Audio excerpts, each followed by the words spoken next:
Que el Señor les bendiga, queridos hermanos. Qué bonito poder estar una vez más aquí en este programa Recuperando la Doctrina.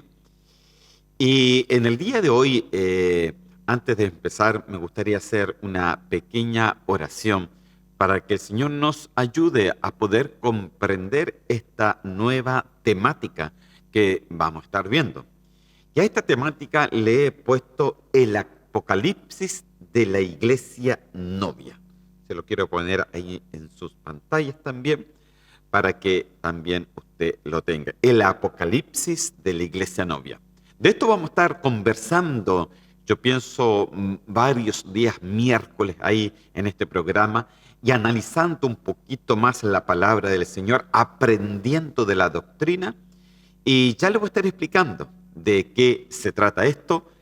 Mientras tanto, vamos primeramente entonces a orar al Señor. Amén, ¿qué les parece? Entonces, Señor, yo te doy gracias en este momento que tú nos das. Te doy gracias, Señor, porque podemos saber, podemos ver, podemos comprender, Señor, cosas, Señor, increíbles, cosas profundas a través de tu palabra. Señor, yo te doy gracias por todos estos días miércoles, Señor, por todas las reuniones, Señor, que hoy hemos podido presentar a los hermanos, a los oyentes, Señor mío, y que ellos puedan comprender de la misma manera que tú nos has enseñado a nosotros, que ellos también puedan comprender que el Espíritu Santo, Señor, vaya, Señor, y les revele la palabra tuya, Señor mío. Yo te doy gracias, te pido una bendición especial para cada oyente, Señor mío, para cada hermano, para cada amigo, Señor mío. En el nombre de Cristo Jesús yo te lo pido y te pido que tú bendigas, Señor, de principio a fin, este día miércoles. En el nombre de Cristo Jesús, amén y amén. Amén, queridos hermanos. Mire, vamos a empezar hoy día una nueva temática. Y le he puesto este nombre. ¿Y por qué le he puesto este nombre? Porque Apocalipsis muchas veces lo relacionamos como con como lo describen las películas de Hollywood, hermano, como la catástrofe, como los terremotos, como la destrucción, como cuando ya no hay humanidad. Pero realmente Apocalipsis no quiere decir eso. Apocalipsis quiere decir revelación, revelación. Entonces, ¿de qué le quiero hablar realmente? De la revelación de la iglesia novia, de la iglesia que se dice ser novia. Hace varios años atrás vino a mí, a mi corazón, siempre ese llamado de parte del Señor. Y el llamado empezó, hermano, haciéndome una inquietud dentro de mí, nació una inquietud. Y la inquietud que nació era siempre saber que si realmente nosotros los cristianos, los que decimos que amamos a Dios, los que decimos que seguimos en un camino con Él, si realmente estamos preparados para la venida de Cristo.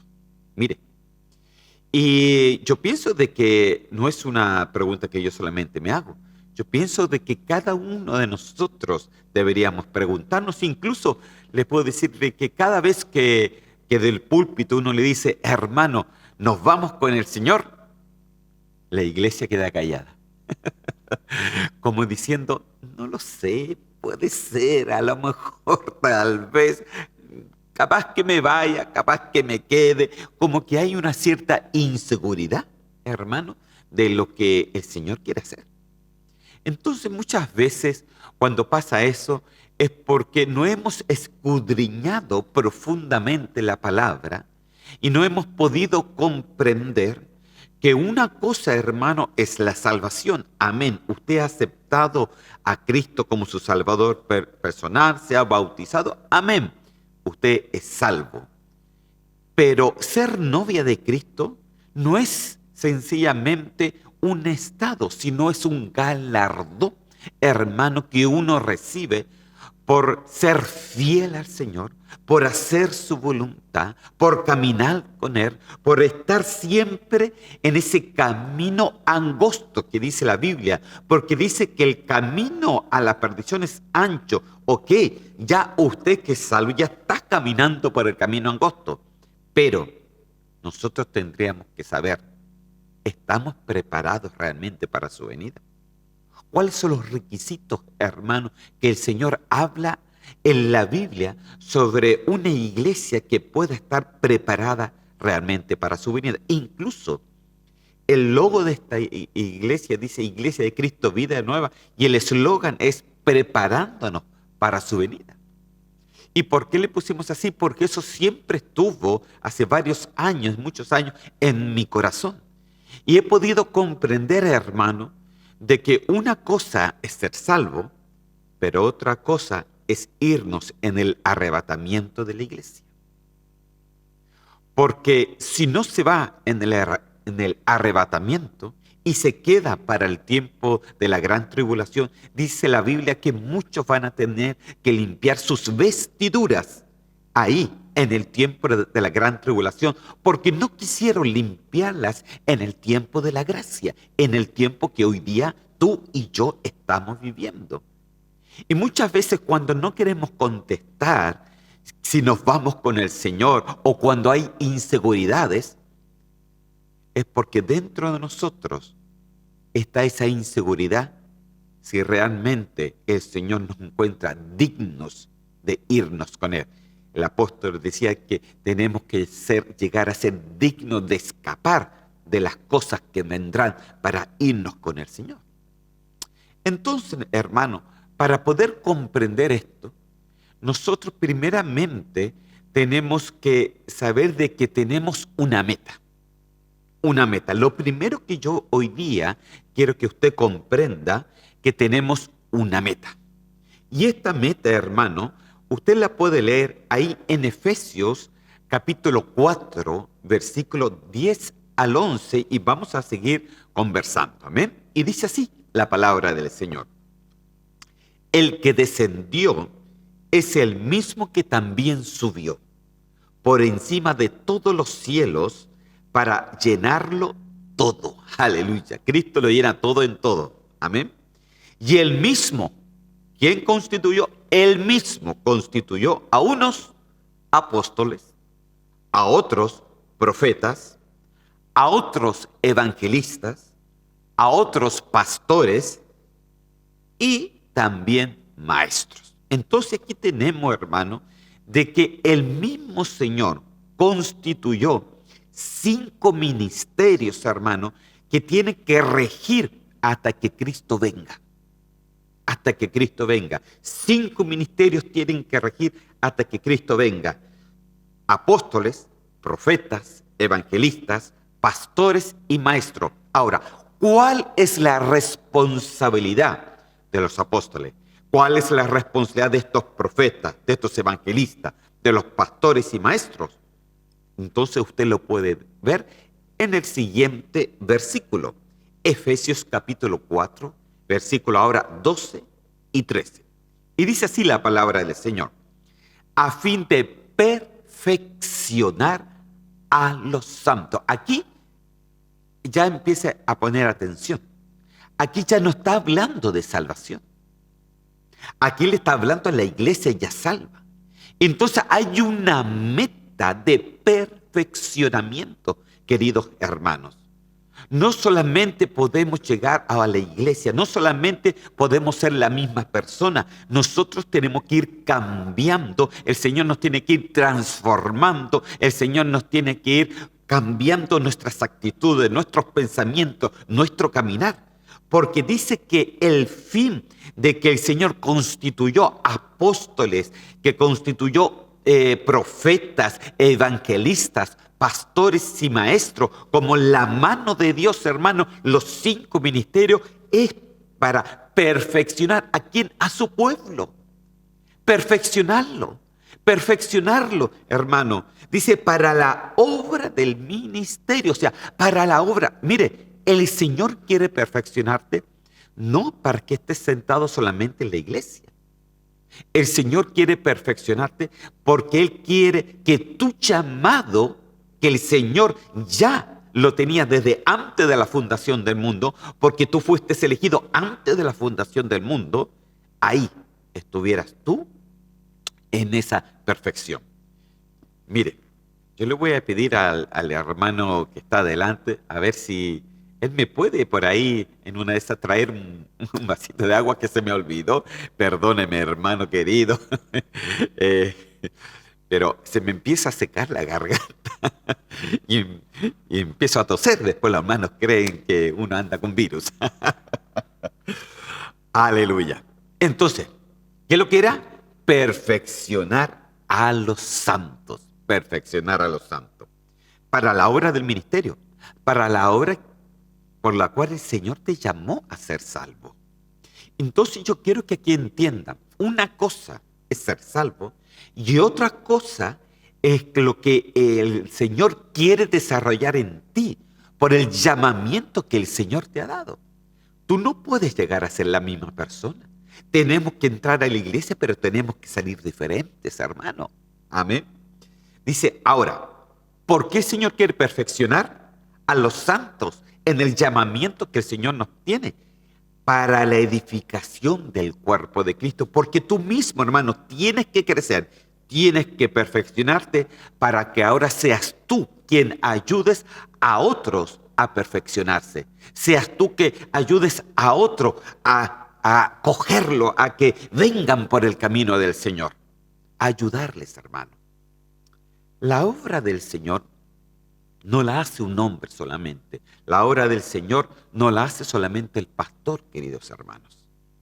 La obra del Señor la hace a través de cada uno de nosotros. Cada uno fuimos llamados con un don especial para perfeccionar la iglesia, para perfeccionar lo que el Señor nos ha dado. Claro, a uno el Señor le dio una responsabilidad mayor. Porque dice que Él mismo constituyó, Cristo mismo constituyó. Mire, qué bendición. Gracias, hermano querido. Perdóneme las molestias. Aparte de que lo hago traer, que tiene que ponerme las luces, que tiene que poner las cosas, que me tiene que grabar. Y más encima le exijo y más encima, mire, me tiene que traer agüita. Muchas gracias, que el Señor se lo pague, porque yo no pago muy mal. El Señor dice que ningún vaso de agua va a quedar fuera. Todo se escribe en el libro del Señor. Amén. Entonces dice, para la edificación del cuerpo de Cristo. Ahora, ¿cuánto tiempo va a tomar esto? Dice, hasta que todos lleguemos. Y aquí está la meta tuya y mía. Mire, ¿a qué tenemos que llegar? A la unidad de la fe, del conocimiento del Hijo de Dios, a un varón perfecto, a la medida de la estatura de la plenitud de Cristo. Mire, hermano, esta es la meta que el Señor tiene con su pueblo. Y de esta meta hoy día yo quiero hablar un poquito. Amén. No es el tema realmente, este es solamente la introducción al tema, ¿ok? Entonces, primeramente se lo puedo resumir de esta manera. Hay 4 metas que son indispensables para todo cristiano, para toda persona que me está escuchando. Si tú eres cristiano, si crees en Dios, Dios tiene esta meta con nosotros. Primeramente, tenemos que llegar a la unidad de la fe, punto 1. Ay, santo, hablar de unidad, hermano, en este tiempo donde todos están más desunidos que nunca, donde el familiar se pelea con el otro familiar, donde el marido se pelea con su mujer, o donde los padres se pelean con los hijos, donde las iglesias se dividen, donde que sencillamente incluso a veces no se pueden ni juntar. Entonces, llegar a la unidad de la fe es algo que nosotros tenemos que saber muy bien, hermano. El Señor es lo que Él quiere. Número 2, dice conocimiento de su palabra. Y aquí nosotros tenemos que pararnos porque tenemos que saber qué conocimiento es el que está hablando y ya lo vamos a estar viendo. Número 3, estatura de un varón perfecto. Santo Dios. Imagínense, estas son las metas que el Señor tiene para nosotros. No en el cielo, hermano. No, porque dice que el Señor constituyó apóstoles, profetas, evangelistas, pastores y maestros. ¿Dónde los constituyó? Aquí en la tierra, para llegar a esta unidad de la fe, al conocimiento de su palabra, a la estatura de un varón perfecto. Los constituyó para nosotros aquí en la tierra, para que nuestras vidas puedan cambiar, puedan ser transformadas, pueden ser cambiadas completamente y poder estar preparados para la venida del Señor. Y también, número 4, a la medida de la plenitud de Cristo. Pero esto, hermano, llegar a la medida de la plenitud, del perfeccionamiento del Señor, ya son palabras mayores. Llegar a la plenitud, yo pienso de que nadie de nosotros en esta tierra puede llegar a la plenitud de Cristo. Solamente vamos a llegar a la plenitud cuando el Señor venga y nos llame a su presencia, cuando nos arrebate de este mundo, porque el Señor viene muy pronto. Y es por eso que he querido tomar este tema, hermano. Estamos caminando los últimos metros, querido hermano. Los últimos metros. Usted me podrá decir, pero hace tanto tiempo que se está diciendo eso. Sí, y se lo vuelvo a reiterar. Los últimos metros estamos caminando. Y es por eso que es tan importante llegar a la meta que el Señor estableció para cada uno de nosotros. Mire, pero hablemos un poquito. La unidad de la fe. Quiero hacerle solamente, porque de la unidad de la fe son varias horas que yo le podría hablar de la unidad de la fe. Pero quiero llevarlo al principio. Mire, hermano, ahí a Éxodo capítulo 26, en el versículo 6, cuando Moisés tenía que hacer ese tabernáculo que estaba dividido en 3 partes. Estaba la parte del atrio, estaba la parte del lugar santo y también del lugar santísimo. Pero mire la especificación, mire cómo él los construía. Mire, dice así, Éxodo capítulo 26, versículo 6. Dice, harás además 50 broches de oro, y con los broches unirás las cortinas una a la otra, de manera que el tabernáculo sea una unidad. Oh Dios.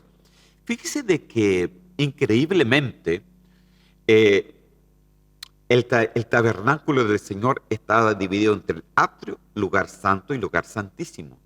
Pero entre cada una, para ir del patio o del atrio al lugar santo, había una cortina. Y para ir del lugar santo al lugar santísimo, estaba otra cortina. Entonces, estas cortinas en sí hacían una unidad completa de todo el atrio. Y fíjese de que todo esto representa también, en cierta manera, lo que somos nosotros. El atrio representa el cuerpo, el lugar santo representa nuestra alma y el lugar santísimo representa nuestro espíritu, hermano. Y usted no se puede estar separando, ¿no es así? Usted cuando va por las 3 partes, ¿no? Va espíritu, alma y cuerpo, se va al trabajo, espíritu, alma y cuerpo, se va a la iglesia, espíritu. Claro que hay algunos hermanos que son un poquito más pillos, me dicen, hermano, estoy ahí en espíritu. Pero realmente no nos podemos separar. Amén. Es el Señor, el Espíritu Santo, el único que puede estar en todo lugar al mismo tiempo. Amén. Entonces, nuestro espíritu, él está incorporado a este cuerpo, incorporado a esta alma. Entonces dice que aquí la palabra de que todas las cortinas estaban hechas de 50 broches de oro. Cada cortinita se unía, porque fíjese de que la cortina que dividía el lugar santo del lugar santísimo no era una cortina. Aquí dicen cortina y nosotros pensamos inmediatamente como en la cortina que tenemos colgada en la casa, hermano. Una cortinita, ¿no? que se puede sacar perfectamente. No, hermano. Esta cortina que dividía el lugar santo del lugar santísimo era una cortina que por lo menos tenía 10 centímetros de gruesor. así más o menos. 10 centímetros de gruesor, solo la cortina. Entonces, hermano, cuando entraba el sumo sacerdote, ellos no podían entrar por el lado. Ellos, lo único que la cortina, dice, no cerraba completamente el piso. Ellos entraban por debajo. Se tenían que arrastrar, hermano. Se tenían que humillar para entrar al lugar santísimo. Increíble, hermano. Pero todo esto creada en el tabernáculo una unidad, hermano. Le quiero dar también otro ejemplo aquí. Éxodo capítulo 36, en el versículo 13. Dice así: hizo además 50 broches de oro y unió las cortinas una a la otra con los broches, de manera que el tabernáculo llegó a ser una unidad. Aquí lo repite nuevamente. Entonces vemos de que todo el tabernáculo estaba unido, hermano. Unido. Ahora, fíjese de que aquí lo que me impresiona de estos versículos es que dice que son 50 broches de oro. Y usted sabe que 50 en latín se le dice pentes. Y de ahí viene la palabra Pentecostés. El día de Pentecostés, después de 50 días de que el Señor fue ahí a la presencia del Padre, pasaron 50 días antes de que viniera el Espíritu Santo.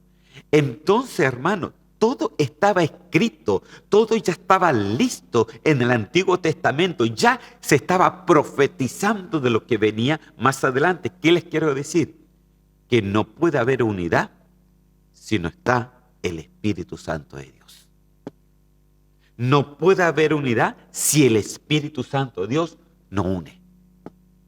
No puede haber unidad si nosotros no somos suficientemente maduros en pensar y en sentir y en estar en el Señor y comprender que la unidad la da el Espíritu Santo de Dios. Cuando fallamos, cuando el Espíritu Santo lo alejamos de nosotros, las cosas se empiezan a desarmar. Los pensamientos se empiezan a embotar. Los pensamientos empiezan a ser otros, hermanos. Es por eso que es tan importante 50 brochas, Pentecostés. Lo único que puede dar unidad en nosotros es el Espíritu Santo de Dios. Juan, capítulo 17, y en el versículo 23, llega a decir ahí la palabra del Señor. Dice, yo en ellos y tú en mí. Mira, hermano, para que sean perfeccionados. ¿En qué? En unidad.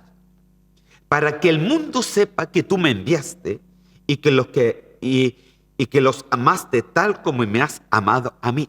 Entonces la unidad es necesaria para demostrar algo, no solamente al Señor, no solamente al hermano, sino también al mundo. Hermano, si el mundo no encuentra la unidad de Dios en ti, la unidad con tu hermano, la unidad con los que te guían, la unidad, entonces difícilmente el mundo creerá. Porque bien dice, yo en ellos y tú en mí. Mire, entonces, ¿sabe lo que estaba diciendo Jesús? En otro versículo también lo dice, Padre, yo en ti, tú en mí y yo en ellos. Esa era la unidad, hermano. ¿Y por qué era esa unidad? Porque acuérdese que usted y yo ya no somos solamente personas individuales, sino que somos parte del cuerpo de Cristo. Él es la cabeza, pero nosotros somos el cuerpo de Cristo. Si no hay unidad de la fe, difícilmente serás parte del cuerpo de Cristo. Si no entiendes de que todo lo que tú haces para el Señor tiene que estar basado en la unidad, es difícil, hermano, poder seguir realmente, poder madurar en el Señor y poder decir que el Señor aquí nos dice cuál es la meta, estar todos unidos en la fe. Entonces dice, yo en ellos. Cristo dijo, no, Señor, ahora ellos están en mí y tú estás en mí. Entonces, hermano, hay una unión completamente espiritual. Hay una unión completa. Yo quiero que tú entiendas la meta que el Señor tiene contigo en la unidad. Tú tienes que llegar a comprender, porque cuando tú comprendes la unidad, vas a comprender los pensamientos de Dios. Vas a pelear por la unidad. Vas a luchar por la unidad. Vas a estar ahí por la unidad. Siempre tus pensamientos van a estar en estar unidos. Pero hermano, cuidado con la ligereza de pensamiento. Tú no te puedes unir a cualquier pensamiento tampoco, porque aquí dice unidos en la fe, unidad de la fe. Entonces tú no puedes decir, yo estoy unido con el hermano porque tengo el mismo pensamiento y capaz que ese pensamiento no esté erróneo. Entonces, ¿qué es lo que parte un pensamiento verdadero de lo erróneo? Es la fe, la palabra del Señor. Entonces, hermano, por eso el Señor decía, yo en ellos, mi doctrina en ellos, lo mío en ellos, mi espíritu en ellos, todo lo mío, todo lo que enseño, todo lo que de buen nombre, todo lo que está en la palabra de Dios en ellos. Eso es lo que trae la unidad, no cualquier pensamiento, no cualquiera cosa, hermano. Entonces, nosotros tenemos que entender esto, que el Señor nos pide, sí, llegar a una meta, unidad de la fe. Dice para que seamos perfeccionados, o sea, de que la unidad no es de un momento a otro, sino que la unidad es un proceso de perfeccionamiento. Ahora, ¿para qué? Para que recién ahí el mundo sepa que tú enviaste, para que recién ahí el mundo sepa que hay un Cristo, que hay un Dios, que hay transformaciones, que hay cambios, hermano. Yo doy gracias al Señor por todos los cambios que yo personalmente he visto en mis hermanos. Cambios que solamente lo hace la unidad de la fe en el Espíritu Santo de Dios. Amén. Mire, Efesios capítulo 4, versículo 3, dice, esforzándonos por preservar la unidad del Espíritu en el vínculo de la paz. Entonces, ¿qué es lo que tienes que hacer tú? Esforzarte. Si tú quieres llegar a la meta que el Señor dijo, ¿cuál era la meta? ¿Cuál era la responsabilidad de los apóstoles, de los profetas, de los evangelistas, de los pastores y maestros? Es de poder llegar al cristiano, poder llegar a toda persona que quiere seguir al Señor, que se esfuerce en preservar la unidad en el Espíritu. Tenemos que esforzarnos, queridos hermanos. Si queremos que el Señor nos venga a buscar, tenemos que esforzarnos. Amén. Entonces, esforzarnos primeramente en esa unidad de la fe. Ok, solamente le estoy haciendo una introducción en el día de hoy. Les vuelvo a retirar, no es el tema. Pero quiero que me entienda por qué le estoy diciendo todo esto a lo que tenemos que llegar. Amén. Pero también no dice solamente unidad de la fe, sino también dice del conocimiento del Hijo de Dios. Y conocimiento, hermano, es la palabra epignosis. Aquí, en el Nuevo Testamento, es una palabra griega, ahí está el numeral, si usted lo quiere ver en su casa, 1922, y quiere decir reconocimiento, pero principalmente quiere decir pleno discernimiento, reconocimiento, ciencia, conocer y conocimiento. Aquí es un conocimiento pleno. Mire, en la Biblia se habla de muchos tipos de conocimiento.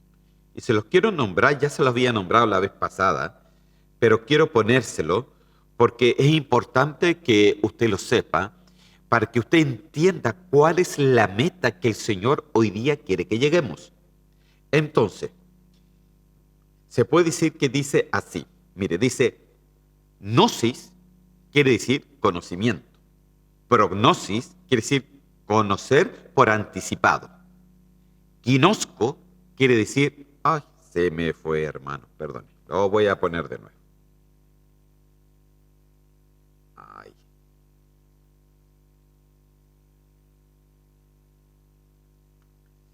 Esta gnosis, prognosis, gnosco, diagnosis, epignosis, que es la palabra que sale ahí en Efesios para la meta, y aistesis.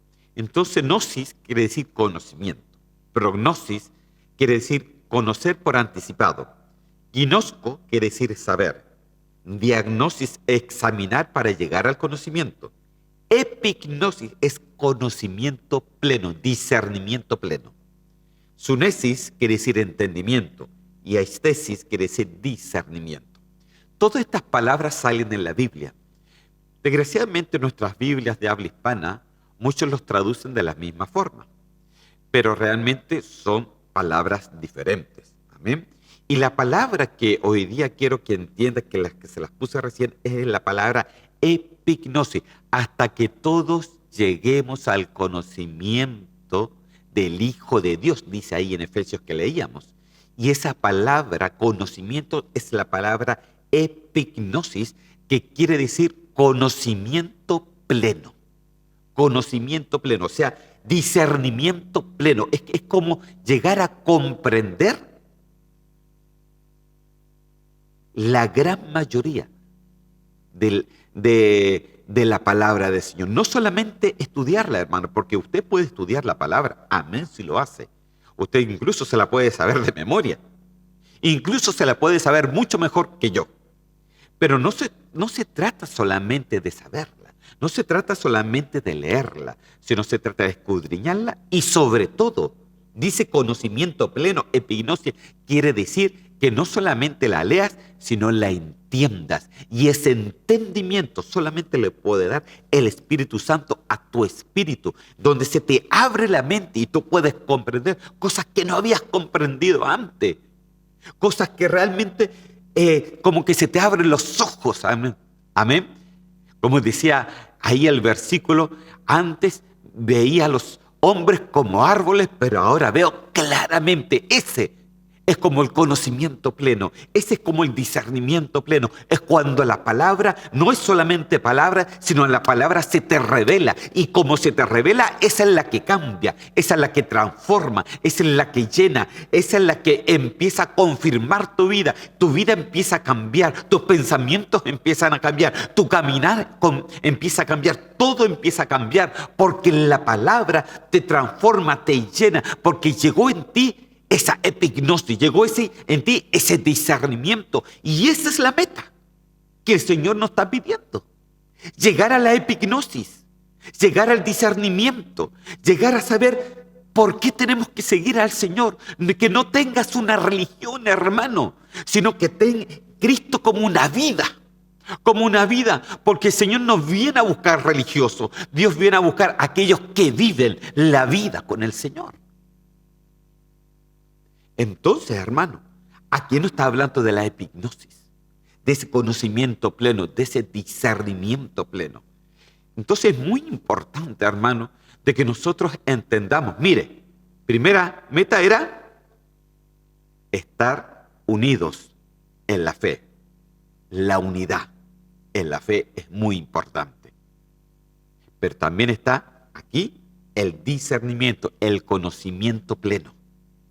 ¿Por qué? Porque eso al final, cuando el Señor viene el Espíritu Santo y te revela la palabra, eso es lo que cambia al ser humano. El resto es solamente religión, hermano. Pero cuando cambia, cuando se te transforma, cuando Dios se te revela, entonces ya eso es algo completamente diferente.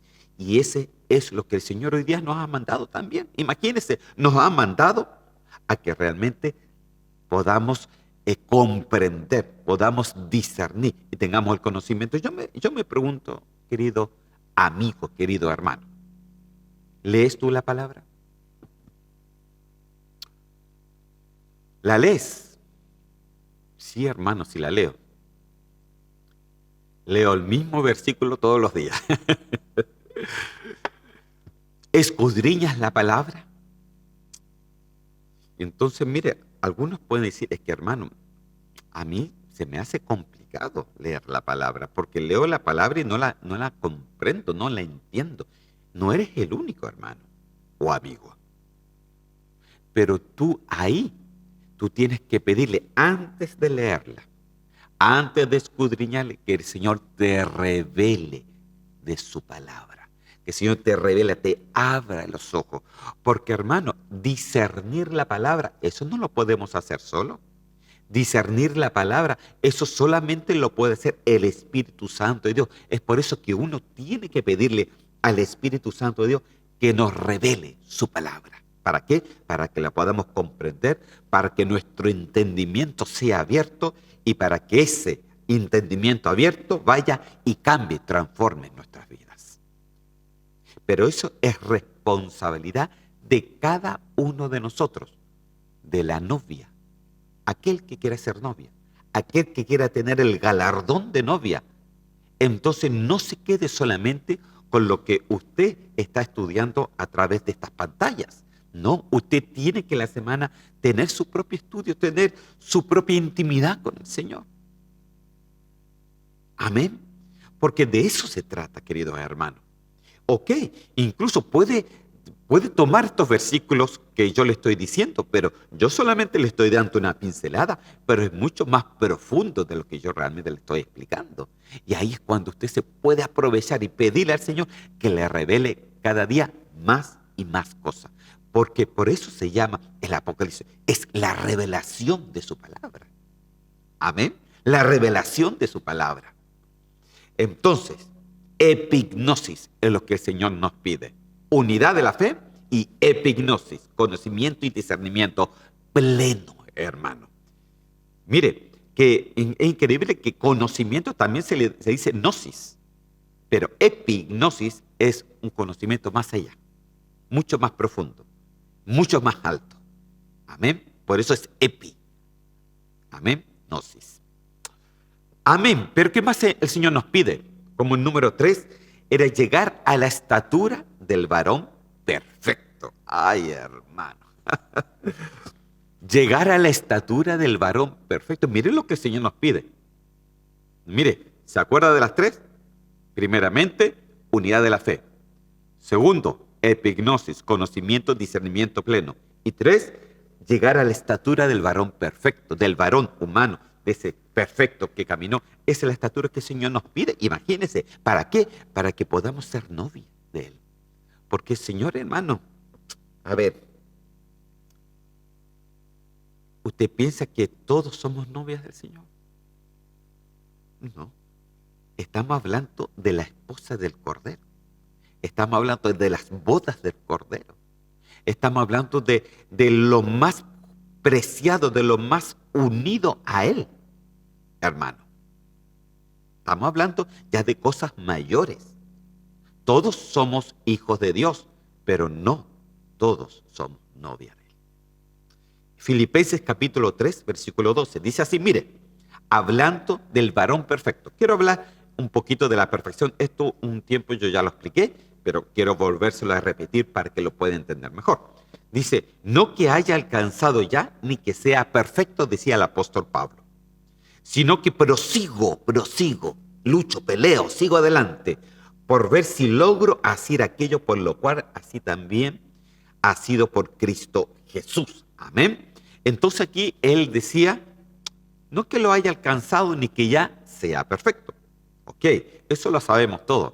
Pero muchas veces nosotros ocupamos este versículo para decir, es que hice tal error y cometí tal problema y cometí tal pecado y se me salió eso de repente de la boca y el hermano se me enojó. A ver, y entonces podemos decir, pero hermano, no todos somos perfectos. Y tiene razón, no todos somos perfectos. Pero entonces, ¿qué es lo que dijo Pablo ahora en Filipenses capítulo 3, versículo 15? Dice así, así que todos los que somos perfectos, esto mismo sintamos, y si otra cosa sentís, esto también os la revelará Dios, revelará, Apocalipto, revelará Dios. Entonces, hermano, por una parte, Pablo decía, no es que hayamos alcanzado la perfección. Pero por otra parte también dice, también todos nosotros los que somos perfectos. Entonces, ¿cómo es la cosa? ¿Somos perfectos o no somos perfectos? Entonces uno podría decir, pero aquí hay una contradicción en la palabra. Porque primeramente Pablo dijo, no todos somos perfectos. O no somos perfectos todavía. Pero por otra parte me dice, nosotros los que somos perfectos. Entonces, ¿cómo se entiende esto? Lo que pasa, hermano, es de que aquí Pablo ocupó dos palabras diferentes. Y estas dos palabras, desgraciadamente, en nuestras Biblias se traducen de la misma forma. Pero en el original no son la misma palabra. Aunque el significado en sí quiere decir casi lo mismo, pero realmente no es completamente lo mismo. Entonces, le quiero poner este cuadro que ya se lo he puesto antes, y dice así, ¿cuál es la meta de la iglesia? Es de perfecto a perfecto. Porque cuando Pablo habló, que dice, no somos perfectos, es la palabra teleios. La palabra teleios. ¿Ok? Que está ahí en la última parte, casi en la última parte del cuadro, teleios, que es la 5046 del diccionario Strong, si usted lo quiere realmente ver ahí en su casa. Entonces, cuando Pablo dijo, no es que sea perfecto, es la palabra teleios. Pero cuando él dijo, y nosotros los que somos perfectos, ya no es la palabra teleios, es la palabra que sigue, teleió, la 5048. ¿Ok? Entonces él dijo, no es que seamos teleios. Y él dijo después, nosotros los teleyó. Mire las cosas. Entonces, ¿qué quiere decir Pablo, hermano? Pablo lo que está hablando sencillamente es de que en nosotros siempre tiene que haber un requisito. Siempre tiene que haber una meta que nosotros queremos alcanzar. ¿Cuál es la meta de la iglesia? Dice, hasta que todos lleguemos a la perfección. Como decía en el versículo anterior, a la estatura de un varón perfecto. Entonces dice, así que todos los que somos perfectos, decía Pablo. En otras palabras, lo que él está diciendo es de que él entendió de que llegar a la estatura del varón perfecto es necesario de que haya un esfuerzo de parte de nosotros. Dice de que en el versículo anterior, decía de que ni que ya sea perfecto, sino que prosigo. ¿Prosigo a qué? Prosigo a la meta. Prosigo a ese llamamiento que el Señor me dio. Prosigo a lo que realmente, ¿por qué he nacido en esta tierra? Es porque el Señor quiere hacer algo conmigo. Entonces Él prosigue, pelea, lucha, hace de todo para llegar a la meta. ¿De cuál es la meta? Llegar a la meta de un varón perfecto. Y no, a lo mejor seguramente no lo vamos a alcanzar, pero el Señor conoce los corazones, hermano, conoce el corazón. Si tú eres un esforzado, si tú eres un valiente, si tú eres un guerrero, si tú no eres la persona que se queda tranquilo, sino que se esfuerza, prosigue para esa meta que el Señor nos tiene, entonces pasarás de teleios a teleyó. Incluso el Señor nos dice ya que estamos sentados con Él en las alturas perfectos. Teleyó, hermano, allá arriba. Entonces el Señor nos ve a ti y a mí como un producto ya terminado. El gran problema es que nosotros no lo vemos así. Pero hermano, tú tienes que no solamente creer en Dios, sino creerle a Él. Si el Señor te vio como un producto terminado, entonces tú tienes que esforzarte. El Señor le decía, mira que te mando, que te esfuerces y que seas valiente. Entonces el esfuerzo y la valentía tiene que ser parte de nosotros para poder proseguir y lograr por aquello que el Señor nos llamó. ¿Para qué el Señor te llamó? No solamente para que estés sentado en una iglesia. No, el Señor te llamó con un llamamiento. El Señor te dio para que te perfecciones, para que llegues al varón perfecto y para que cuando Él llegue te encuentre con un corazón, con ese corazón que prosigue la meta y el Señor te diga, buen siervo fiel, ven, y el Señor te arrebata de esta tierra porque tú prosiguiste. Tú te esforzaste en la meta que el Señor nos tiene. Entonces, ¿cuál es la meta, hermano, de la novia? La meta de la novia es de que lleguemos sencillamente a la unidad de la fe. La meta de la novia es que realmente lleguemos al conocimiento pleno, al discernimiento pleno. Y la meta de la novia es que realmente lleguemos a la estatura del varón perfecto. Aquí en la tierra. No en el cielo, aquí en la tierra. A la plenitud será en el cielo. Pero las tres anteriores pertenecen aquí a esta tierra. Entonces, hermano, la novia no es cualquiera. La novia comprende cosas que a lo mejor otros no comprenden. La novia no se queda tranquila. La novia va a todas. La novia se esfuerza. La novia ora. La novia lee la palabra. La novia escudriña la palabra. La novia hace, hermano. La novia atrae a toda su familia a las cosas del Señor. La novia no se queda tranquila. La novia no se queda en casa. La novia prosigue, se esfuerza a la meta que el Señor nos tiene. La novia es la amada del Señor. ¿Y sabes por qué es la amada? Porque el Señor, no solamente la novia conoce al Señor, sino que el Señor también conoce a su novia. Porque una cosa es que nosotros conozcamos al Señor, pero otra cosa es que Él nos conozca a nosotros. Entonces el Señor conoce y reconoce. Es verdad, Dios no hace acepción de personas, pero sí hace elección de personas. Y su elección está de que Él quiere a aquellos que estén cerca, de que sean familia de Él. Mire, dentro de los 12 discípulos, Él siempre andaba con 3. Siempre, Pedro, Jacob y Juan. Los llevó al monte de la transfiguración. Los otros no lo vieron, pero ellos sí. Siempre estaban estos 3 ahí al lado, y uno, el que se recostaba en el pecho del Señor, que era Juan, y el que se le reveló después del Apocalipsis.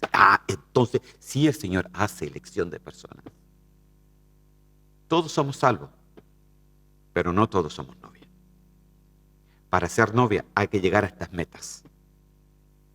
A estas 3 metas principales, hermano. Entonces, cuando ya comprendemos esto, mira que me quedan solamente 13 minutos, podemos decir de que hay un requisito. Para ser novia hay un requisito. Un requisito es una condición, hermano, necesaria para tener acceso a algo o para que una cosa suceda. Entonces es un requisito. El Señor nos tiene un requisito. Dice, hasta que todos lleguemos, hasta que todos lleguemos.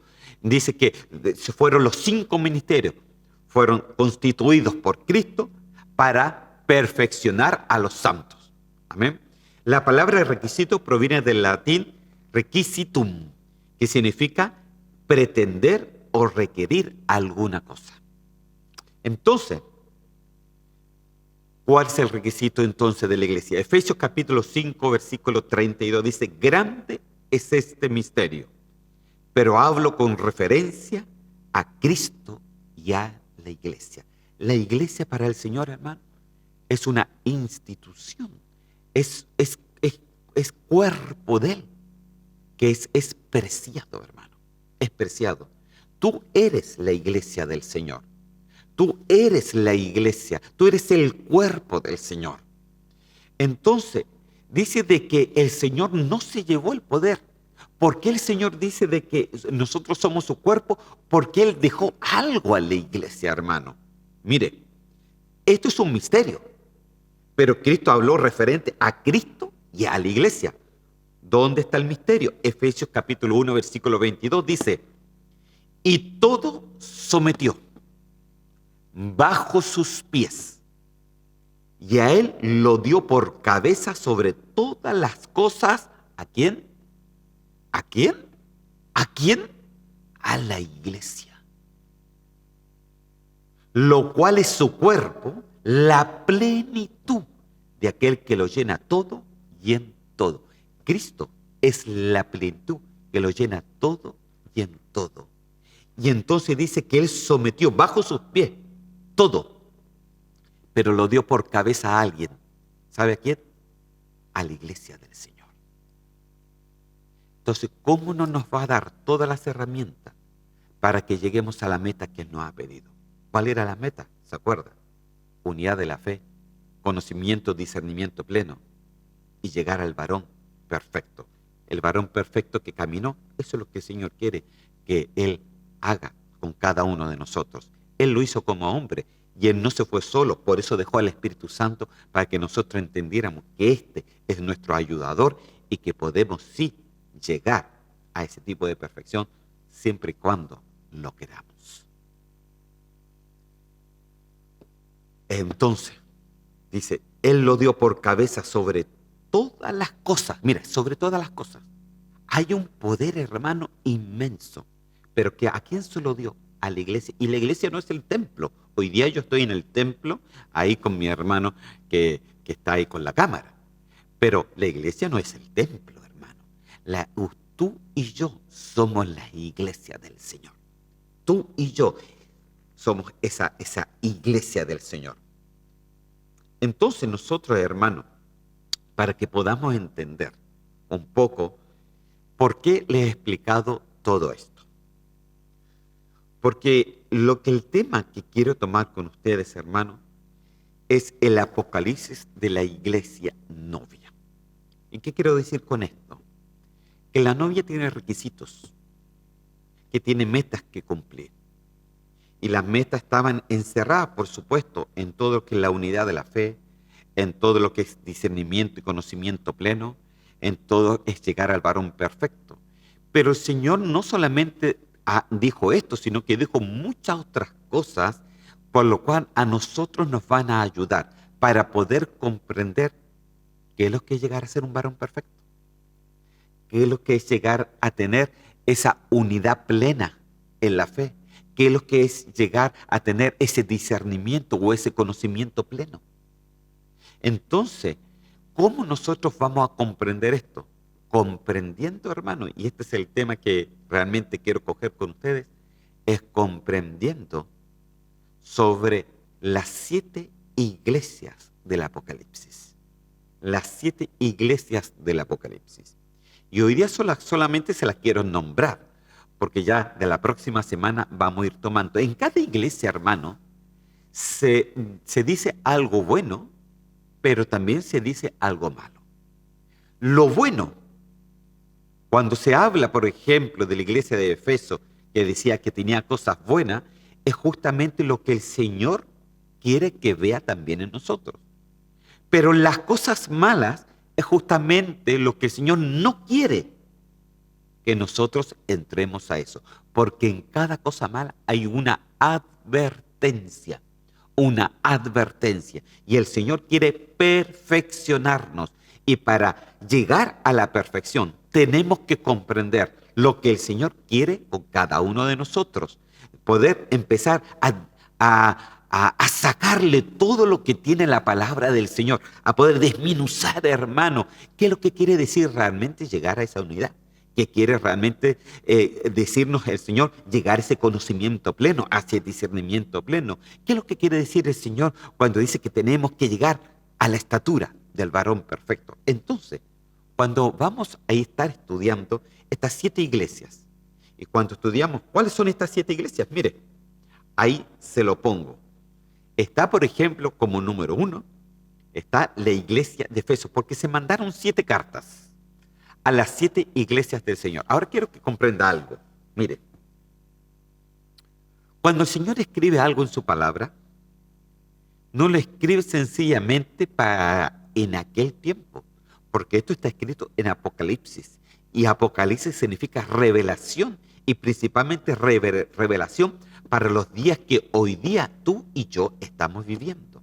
Por lo cual, todo lo que ellos hacían de bueno y todo lo que no hacían de bueno es justamente lo bueno que nosotros tenemos que hacer y lo malo que no tenemos que hacer. Cuando comprendemos estas dos cosas, podremos entonces llegar a la unidad de la fe, podremos entonces llegar a la estatura de ese varón perfecto, podremos entonces llegar al discernimiento y al conocimiento pleno. Entonces, está primeramente la iglesia de Efeso. Eso usted ya lo puede estar ahí estudiando en Apocalipsis capítulo 2 del 1 en adelante. Está la iglesia de Esmirna. Apocalipsis capítulo 2 de versículo 8 en adelante. Está la iglesia de Pérgamo. Apocalipsis capítulo 2, versículo 12 en adelante. Está en la iglesia de Tiatira. Apocalipsis capítulo 2, versículo 18 en adelante. Está en la iglesia de Sardis. Apocalipsis capítulo 3, versículo 1 en adelante. Está en la iglesia de Filadelfia. Apocalipsis capítulo 3, versículo 7 en adelante. Y está en la iglesia de la Odisea. Apocalipsis capítulo 3, versículo 14 en adelante. Lo que vamos a hacer entonces, hermanos, es hablar sobre cada una de ellas. Vamos a ver los pros y los contras. Vamos a ver lo que el Señor dijo, lo lindo, lo bueno, lo excelente que ellos hacían. Pero realmente, ¿por qué el Señor mandó estas cartas?